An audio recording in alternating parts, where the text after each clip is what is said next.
Ladies and gentlemen, the President of the United States and the President of Ukraine.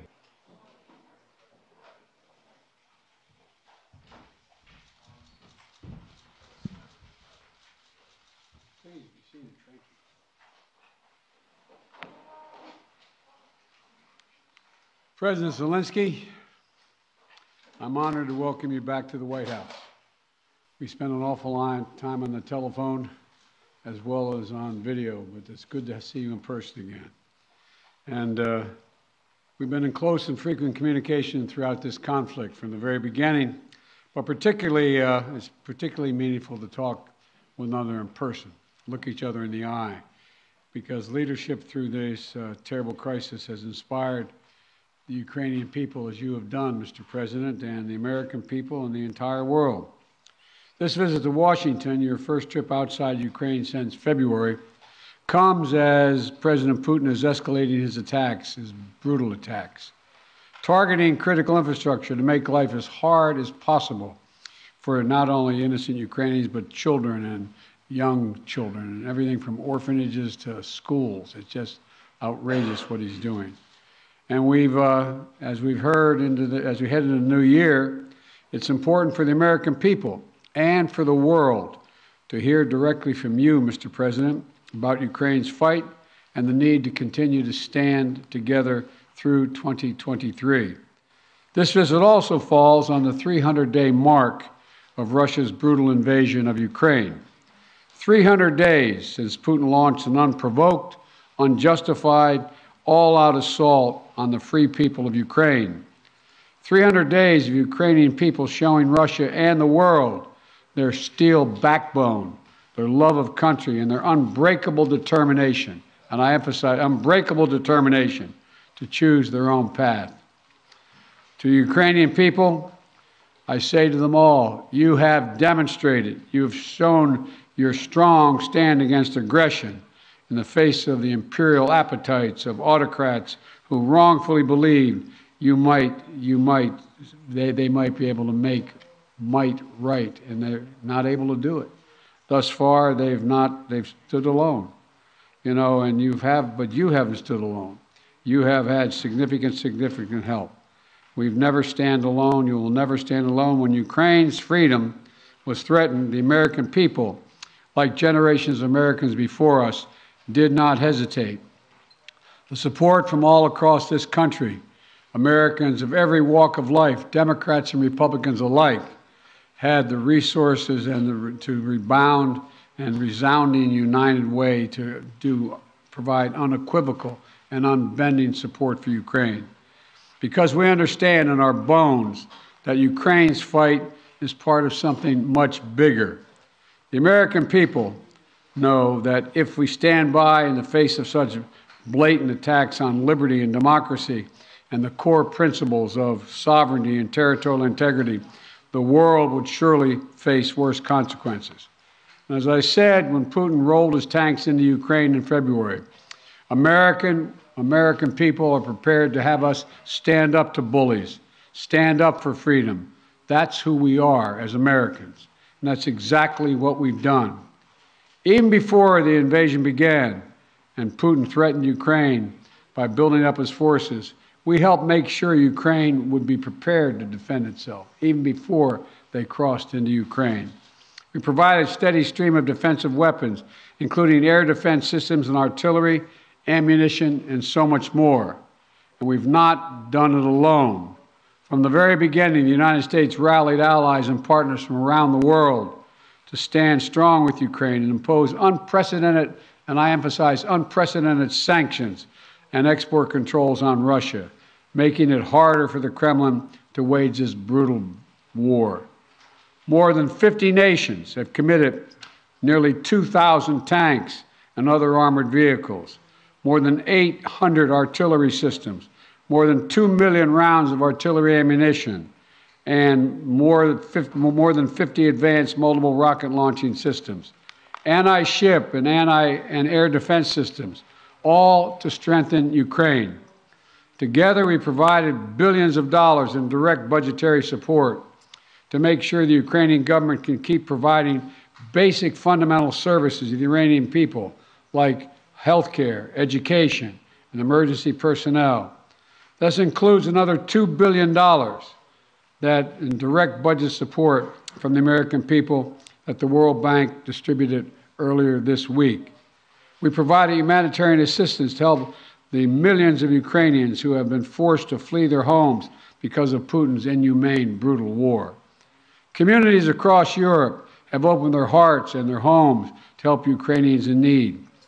The United States has been proud to welcome more than 221,000 Ukrainians seeking refuge since March of 2022, including as part of Uniting for Ukraine, as part of our Uniting for Ukraine program. And today, USAID is committing more than $374 million in urgently needed humanitarian assistance for Ukraine. This will help provide food and cash assistance for more than 1.5 million Ukrainian people, as well as access to health care, safe drinking water, and help stay warm in the winter for more than 2.5 million Ukrainians. The United States and our allies and partners around the world have delivered a broad range of assistance at historic speed and has been critical to bolstering Ukraine's success thus far. Ukraine has won the Battle of Kyiv, has won the Battle of Kherson, has won the Battle of Kharkiv. Ukraine has defied Russia's expectations at every single turn.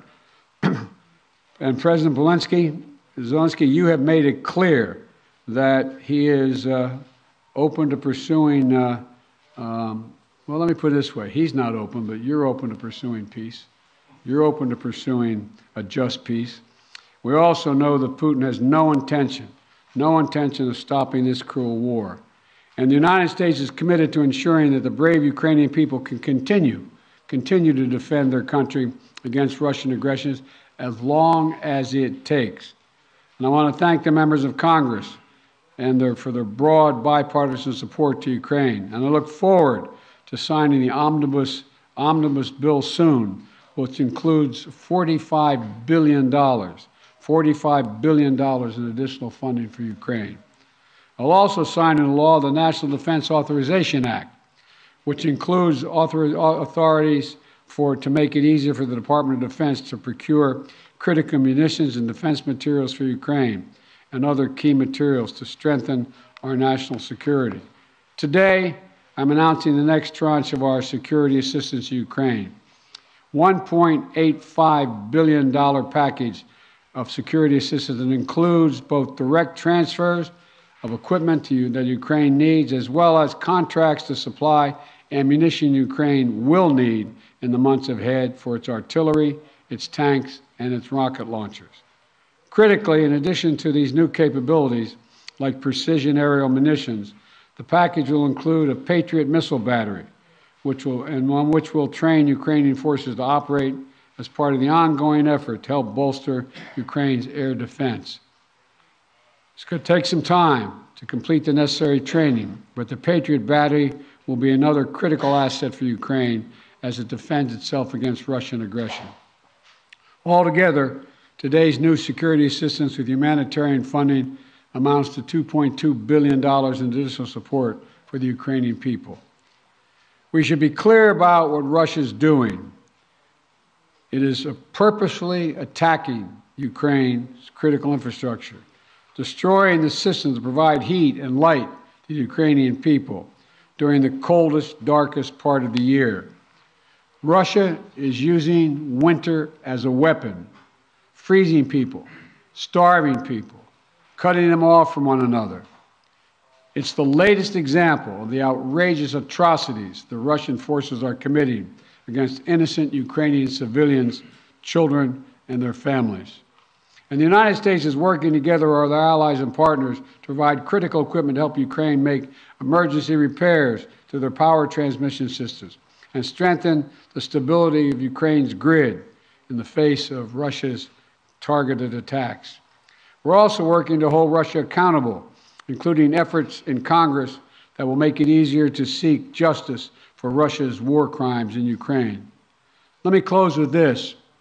Tonight is the fourth night of Hanukkah, a time when Jewish people around the world President Zelensky and many of the families among them, honor the timeless miracle of a small band of warriors fighting for their values and their freedom against a much larger foe, and how they endured and how they overcame.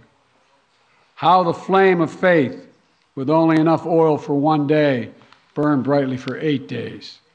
A story of survival and resilience that reminds us that the coldest days of the year, that light will always prevail over darkness, and hope drives away despair. And that the human spirit is unconquerable as long as there are good people willing to do what is right. This year has brought so much needless suffering and loss to the Ukrainian people. But I want you to know, President Zelensky, I want you to know that all the people of Ukraine to know as well. The American people have been with you every step of the way, and we will stay with you. We will stay with you for as long as it takes. What you're doing, what you've achieved, it matters not just to Ukraine, but to the entire world. And together, I have no doubt we'll keep the flame of liberty burning bright, and the light will remain and prevail over the darkness. Thank you for being here, Mr. President. We're going to stand with you.